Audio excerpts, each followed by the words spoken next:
पेण शहरातील सुमतीबाई व्ही देव विद्यालय या शैक्षणिक संकुलाच्या आवारात पहाटे 4 वाजण्याच्या सुमारास बाटलीमधून पेट्रोल बॉम्ब फेकण्यात आला होता। या प्रकरणी पेण पोलीस ठाण्यात गुन्हा दाखल करण्यात आला होता। या ठिकाणी इयत्ता 9वीच्या विद्यार्थ्यांचे स्काउट गाईडचे शिबिर सुरू होते।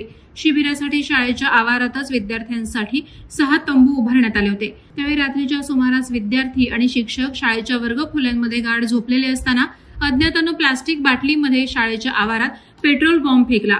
यावेळी उडालेल्या आगीच्या भडक्यात 2 तंबू जळून खाक झाल्याची माहिती समोर आली होती, मात्र सुदैवानं कोणीही जखमी झालं नाही। या घटनेची माहिती मिळताच पोलिसांनी शैक्षणिक संकुलाची पाहणी केली। शाळेतील सीसीटीव्ही कॅमेऱ्यातील फुटेज तपासण्यात आलं। पोलीस निरीक्षक संदीप बागुल यांच्या मार्गदर्शनाखाली पोलीस उपनिरीक्षक समद बेग आणि गुन्हे प्रकटीकरण कक्षाचे अंमलदार विशाल झावरे यांचं पथक तपास करत असताना सुमारे 55 सीसीटीव्ही कॅमेरे तपासले, परंतु चलाख आरोपीनं गुन्हा करताना छुप्या रस्त्याचा वापर केल्यानं आरोपी हाती लागत नव्हता। अखेर साक्षीदारांची पडताळणी करून गोपनीय तसंच तांत्रिक माहितीच्या आधारे अथक प्रयत्न करून कौशल्यपूर्वक तपासाच्या आधारे 48 तासाच्या आत गुन्हा उघड करण्यात पोलिसांना यश आलं।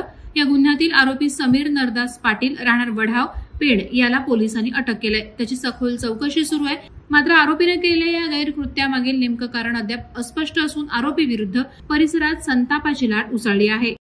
वादळवारा लाईव्हसाठी किरण बांधणकर, पेण। नवी मुंबई व रायगड जिल्ह्यातील ताज्या बातम्या आणि घडामोडींसाठी सबस्क्राईब करा वादळवारा लाईव्ह चॅनल आणि दाबा बेल आयकॉन।